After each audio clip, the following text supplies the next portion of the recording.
we're still in drought, even though we've had some southerlies and a bit of rain. Adverse conditions, and there's special things that can happen. There is. A while ago I talked about the adverse area that has been declared for Marlborough, Canterbury and parts of Otago, and some special tax treatments that were there, which effectively meant that if you've got high income in 2015, you could actually defer part of it to 16. We've had a bit of a clarification that's come out and said that you don't actually have to be affected by drought. You can just simply be in that area and take advantage of the tax concessions. Well, that's big. Yeah, that's a big game changer for a lot of people, because 15 can be a sort of a huge year for some of the people that we've got looking after. So we're able to take advantage of this and actually move some income to 16 and potentially save them some tax. Delay the tax would be a better way of putting it. Yeah, or save it. It depends.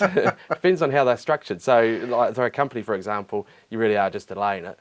But if you're in a partnership or trading your own name, by spreading your income out over a couple of years, you can actually take advantage of some lower tax rates if you work it right. Yeah, this is like a futures market, Kerry, isn't it, really? Because you're assuming that this year's going to be low and the next year's also going to be a bit low. Yes, you've got to be pretty switched on to project what you're going to do in 16, because you don't want to sort of defer that income and then all of a sudden 16 be a boomer as well. Yeah. So as long as the person is actually switched on to what they're doing, we can take advantage of it.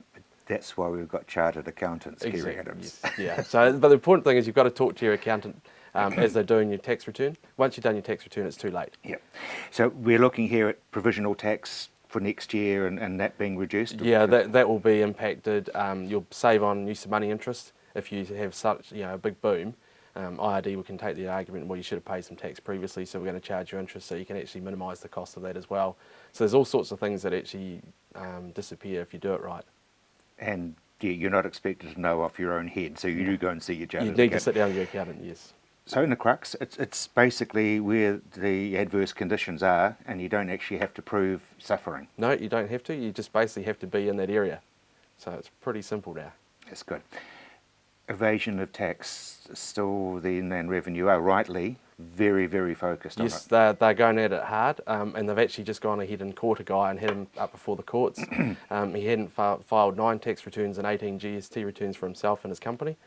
And they basically said this guy was flouting his social responsibility, not compliant with the law, so they went after him. The judge has come out a little bit light, I think. He's got 4 months home detention, 120 hours community service, and a fine of about $45,000, which is pretty pathetic. But IRD have said, look, if you're going to not comply with what you're supposed to do, we're going to come after you. And they've made an example of this guy, Nelson. But wouldn't that be suicide? I mean, to not do your GST returns? Oh, people think they can get away with it. How?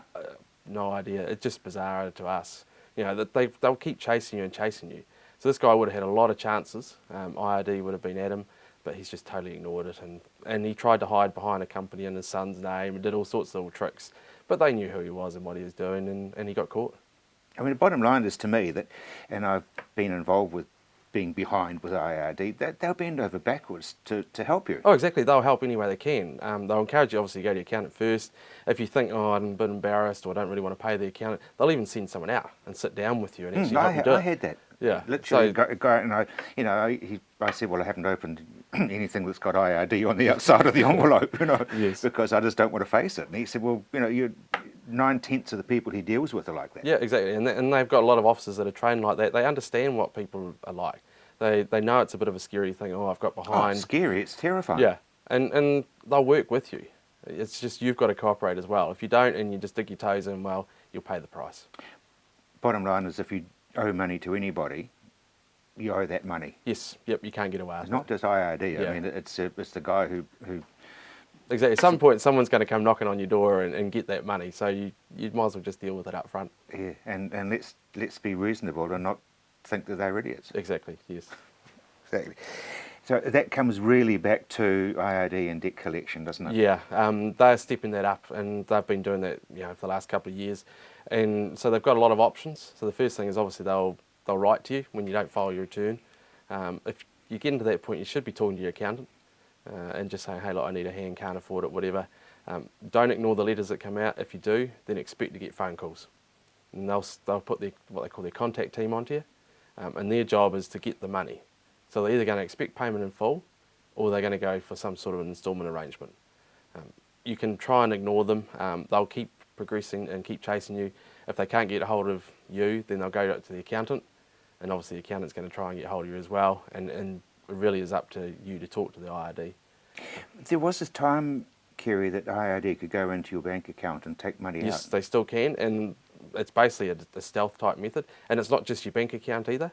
They can go to anywhere that you make sales. So let's say you send a load of lambs off to the works. They could actually write to the works and say, hey, look, we want that money deducted from the sales before it's paid out to the farmer. And if you're an older type age farmer and you've got the super, they can take it out of that as well. So they can come after you any way they want. So they've got full reign, and all it takes is a letter. And they'll just send a letter to whoever they want to deduct the money from, take it. And those, whether it be the bank or whoever, Yep. they are liable. They have to do They it. have to do it under the law. They must do it. They can't say no. We're not going to do it because the taxpayer said no. They must comply with it. And the way it's done is IRD don't care what consequence it has for you. If you've got money in your name somewhere, they can just take it. And if that means it's harder for you or tough, you had opportunities up until that point. That's a fair way down the track, though, I would have thought. It is a fair way down. That's really when it gets to the point of you ignoring everything. So you ignored the contact team, you ignored all the letters, you've done everything to basically avoid paying it. Then they'll just start taking this harder action. And ACC is the same? Yeah, ACC, they'll send the debt collection out. They don't actually give you much of a chance. They'll send the bills, send you a reminder letter, send you another overdue letter. Next minute you've got the debt collection letter in the mail, or they send the guys round to your door.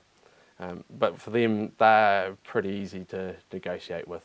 They'll do all sorts of arrangements, and most of the time you can actually get it interest free.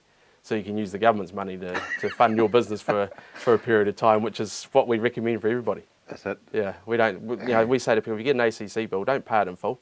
Spread it out, say over 6 months. Use the government's money to fund your business, and you can spread that cost a little bit. How often, Kerry, should you with ACC revisit to make sure you're on the same rate and the correct rate?